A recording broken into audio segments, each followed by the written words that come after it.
hear the sound. How you all doing tonight? I just wanted to take a couple minutes to refresh our announcement about our congregational worship services at our facility in Zephyrhills. We will not be holding regular congregational worship. We will be broadcasting live, however, from the facility on Sunday morning, starting at 10:10 a.m. So please join us. And to the entire church family, remember, we need your support during this time.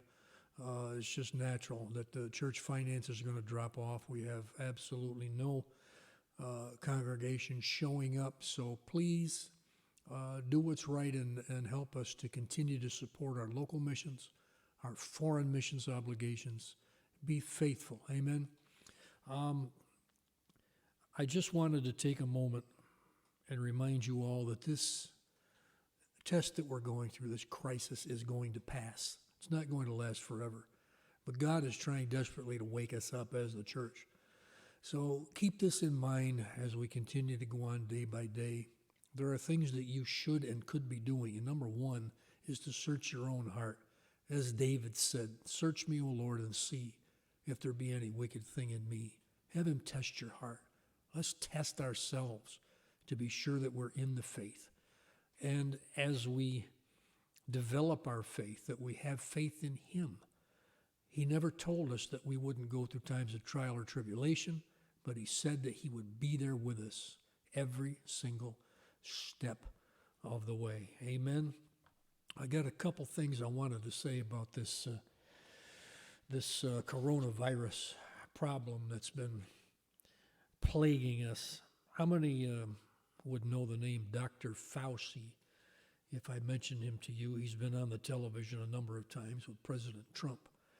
And some news has come out about him. He's been missing from some of the broadcasts, the daily broadcasts from the press conference room at the White House. And people have been speculating as to why. Well, some interesting information has been coming out about him. Number one, he's been contradicting himself. He's been saying one thing to the news media at the White House, and he's been saying entirely another thing to his own colleagues. As a matter of fact, he stated in the New England Journal of Medicine on the 27th of March that the COVID virus is less severe than the flu, and that's exactly the opposite of what he's been saying to the American people. So there's an inconsistency there. Also, I want to add this now. Listen carefully. In January 2017, he was speaking at a forum on pandemic preparedness at Georgetown University. It's a very left-leaning, left-wing university. And I'm going to quote Dr. Fauci. He said this in January 2017. He said, "No doubt Donald J. Trump will be confronted with a surprise infectious disease outbreak during his presidency." It's also come out as of late that he is a staunch Hillary Clinton supporter, and actually he loves her to death. Many emails that he wrote to Uma Abedin and some others have come out, and Cheryl Mills, where he is just fawning over Hillary Clinton. So there are some problems there. This man has been totally contradictory in his reporting, and we cannot, at this point in time, I don't believe that we can trust a single word that he says. So just keep this all in mind as we go ahead. There is a strong left-wing, how do I want to say it? I don't want to use the term conspiracy because people turn it into a term that is derogatory, but there is a movement to discredit the president at every turn, everything that he says to be taken out of its context, contradict him on everything that he says. It doesn't matter if he's right. They're going to try to tell you that he's wrong. They want to overturn this election, just like they've been trying to overturn the election from 2016. They want to reverse the course that he's on now to be reelected in 2020. Don't let him do it. Just continue to pray for our president and his family. Amen.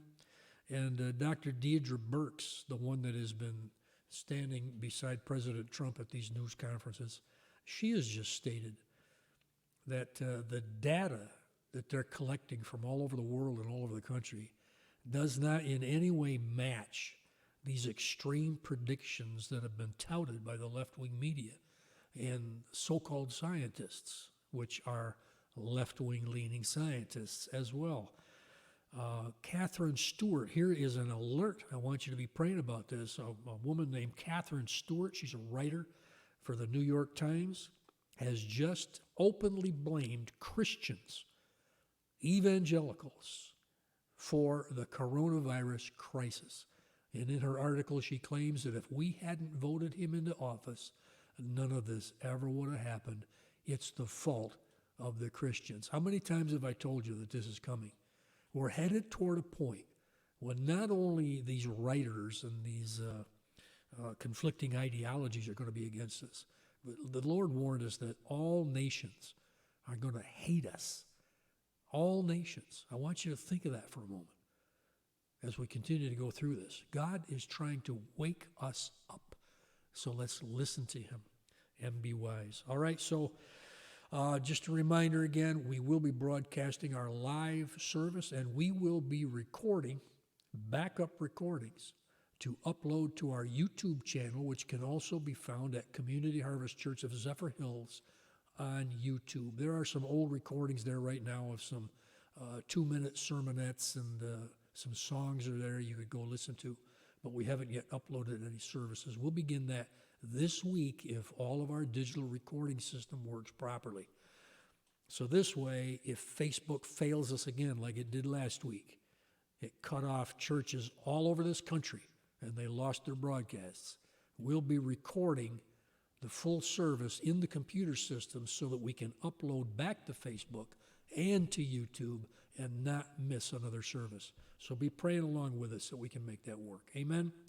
All right, I just want to bid you well, and we'll be praying for all of you. God bless you. And a special shout out to our dear sister Joanne White. That's Brother James White's wife, whose birthday is today. God bless you, Joanne. Have a happy birthday. And we'll see you all soon. God bless your heart.